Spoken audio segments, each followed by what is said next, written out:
આવેલી અલગ અલગ ચાલીઓમાં સ્ટ્રીટ લાઇટ નાખવાનો નિર્ણય કરાયો છે. એટલે કેટલી ચાલીઓ લગભગ હશે અને કેટલા પોલ નાખવાનો અંદાજ લગાવવામાં આવી રહ્યો છે?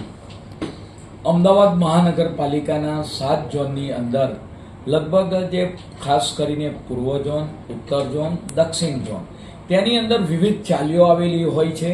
અને આપણે વાત કરીએ કે ત્યાં મહાનગરપાલિકા દ્વારા આપણે આરસીસી રોડ, પેવર બ્લોક, પાણી, ગટરની સુવિધા આપવામાં આવી છે. પણ અત્યાર સુધી લાઇટની સુવિધાથી અભાવ હતો એ લોકોને. પરિણામે આજની સ્ટેન્ડિંગ કમિટીમાં લગભગ 27,000 જેટલી ચાલીઓ, જેનાથી 2.5 થી 3 લાખ જેટલા નગરજનોને વસ્તીને તેનાથી ફાયદો થશે. જે લોકો આ ચાલીમાં રહે છે અને આપણે વાત કરીએ કે લાઇટની સુવિધાથી અભાવ છે, તેમના જીવનની અંદર એક નવી રોશની ઉમેરાશે. ચાલીની અંદર લાઇટ નાખવામાં આવશે. ખાસ કરીને વાત કરવામાં આવે તો 2.5 થી 3 કરોડના ખર્ચે આ ચાલીઓની અંદર 9 મીટરની ઊંચાઈના આપણે વાત કરીએ કે લાઇટના પોલ નાખી ત્યાં અજવાળું કરવામાં આવશે.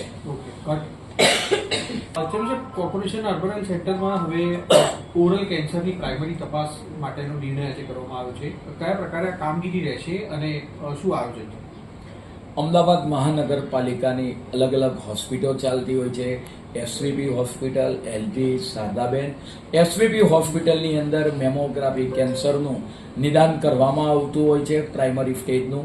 એવી જ રીતે જે ઓરલ કેન્સર દિવસે દિવસે તેની માત્રા વધતી જાય છે, તો મહાનગરપાલિકા સંચાલિત 9 કરતાં વધારે જે સીએચસી સેન્ટર અમારા આવેલા છે, જે 7 ઝોનની અંદર આવેલા છે, ત્યાં ઓરલ કેન્સરની પ્રાથમિક સુવિધા થાય તે માટેનું આયોજન કરવામાં આવશે. પરિણામે પ્રાથમિક સ્ટેજ પર જ આપણે વાત કરીએ કે કેમેરા દ્વારા મોંની અંદર કેન્સર છે કે નહીં, ના હોય તો તરત જ એનું ગ્રીન સિગ્નલ મળે અને બાયોપ્સી કરાવવાની જરૂર પડે તો એ રેડ સિગ્નલ બતાવે. પરિણામે કોઈ પણ વ્યક્તિને આ કેન્સર આગળ વધતું અટકે અને પ્રાઇમરી સ્ટેજે તેનું નિદાન થાય તે માટેની સુવિધા આગામી સમયમાં ઊભી કરવામાં આવશે.